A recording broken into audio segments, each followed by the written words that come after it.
Before we go and see an example pitch, let's instead put our feet in the shoes of the audience and feel what it's like on their end.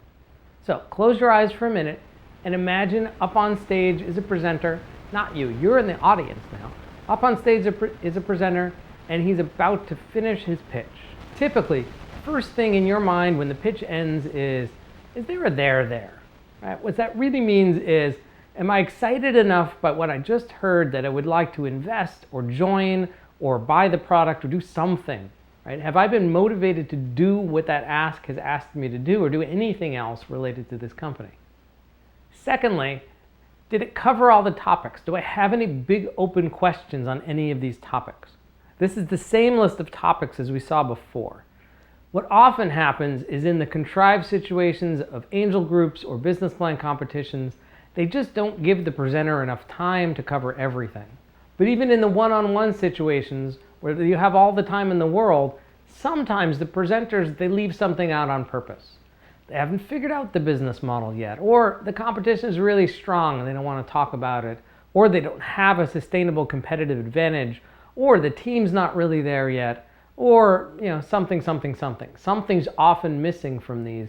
And if you've seen enough pitches as the audience, well, then you start to feel like there's something missing.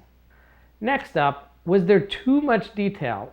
Was there too much material in there? Were the slides covered in words? Was there 10 minutes of material crammed down into 7 with the presenter never actually stopping to let you settle down from thought to thought to thought? Or maybe a little too slow, maybe too many things were repeated over and over again. Maybe too many things were repeated over and over again, as opposed to moving on from step to step to step. Did the presenter just stand up there and read the slides? Look, if you got a great script, it doesn't need to be on the screen. It can come out of your mouth, right? You're not going to be looking at the screen, so what does it need to be there? If there are some key points you want the audience to have, by all means, put the key words up in a bulleted list. But if you have a list of, let's say, 5 bullets, don't sit there and just read them one at a time. It's fine if you speak one, say something about it, speak the next, say something about it. Personally, I would rather have 1 slide per bullet then, right? I'd rather have a great image that invoked something about each bullet point rather than a list of 5 bullets. But that's just me. Remember, you're the audience here. If after the Q&A, what comes to your mind is, wow, they were really prepared. Look at all the times they just went do, and the answer just popped right up on the screen. Just look at how well they answered those questions verbally. And do keep in mind, there's one more point I pointed out in the book. When answering a Q&A session, only one person on the team should ever speak. Right? One person should be in charge of dishing out the questions to different team members. The right person should answer the question, not always the same person.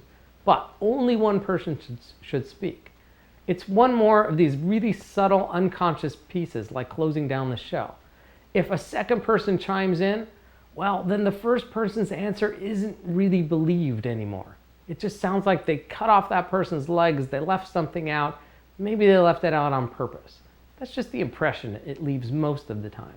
So it's best if one person and only one person answers the question, answers it really briefly, and then we get to the next question.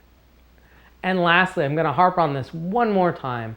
From the audience point of view, did that presentation just kind of fizzle out, fade to black, go off into the sunset? Or did it end? Did that presenter really give us an ending to the story and an ending to the presentation before he or she walked off the stage?